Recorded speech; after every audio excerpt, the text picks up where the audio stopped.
Growing up, the most influential person in my life was my grandma Ruth. She's married to my dad's dad and lives in Minnesota.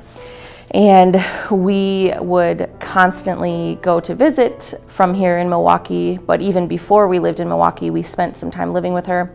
And I just love Grandma Ruth. She was probably the most faithful person that I know. Ever since I can remember, she's been active at her church. She taught Sunday school and Vacation Bible School and was always ready to go to whatever activity at church. My Grandma Ruth is the most generous person that I know. She has 30 grandkids, and every single holiday, whether it's Valentine's Day or Easter or Christmas, she sends every grandchild, and then now great-grandchildren and even some sort of surrogate grandkids, a homemade card with a dollar coin in them. She is a woman who, I don't know, I guess I strive to be like. I was born and raised in Milwaukee most of my life. But when I went away for college, I was then gone for about 10 to 12 years. And from the time that I grew up to when I've come back as an adult, there have been a couple of significant changes I've seen in Milwaukee. One is just the decrease in population. We are a smaller city than we used to be. I remember as a kid, we were 750,000 people, and now we're just under 600,000. And so in 15, 20 years, to lose 150,000 people from the city is pretty significant. And because of that, I think we've seen a decrease in jobs. We've seen schools closing. Schools that I remember having debate tournaments or forensics tournaments at no longer exist in Milwaukee. One of those is in my neighborhood. Jackie Robinson Middle School is now senior living for older adults, and so I've seen these drastic changes. And I think for me, one of the most concerning things that I've seen change is with the school system. I'm a proud alum of the Milwaukee Public School System, and to see so many schools closing and to see so many in trouble, to see the schools, most of the middle schools in Milwaukee have closed, which even my middle school, which was Samuel Morse Middle School for the Gifted and Talented, is no longer a standalone school.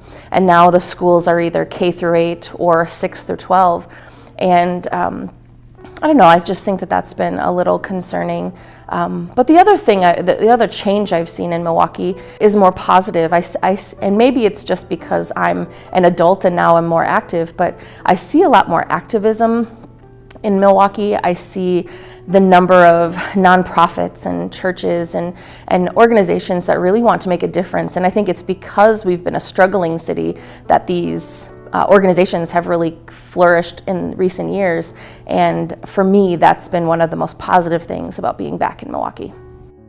For me, it's hard to say how faith isn't a part of my life. Faith is everything I do. For many, they find it impolite to talk about a couple of things, and religion and politics are usually the two that they say. And for me, politics being how you live your life publicly, that has everything to do with my faith.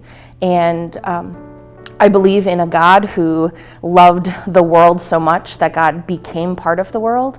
And for me, that means I need to be active in loving this world and caring for the people that God made. And so everything that I do is rooted in that sense of the goodness of creation and the goodness of God's people and the need for love and mercy and forgiveness and justice. And so whether it is in caring for my niece and nephews, or whether it's working with Common Ground in congregation-based community organizing, or whether it's as a pastor in a Lutheran congregation, or whether it's at a crime scene with a homicide victim's family, in all of those ways, my faith is right at the forefront because I believe that God has called us to love and care for one another and for the world that God has made. And so everything I do, from those places where I work and the decisions I make and the people I vote for and the products I buy, it all comes from my strong faith.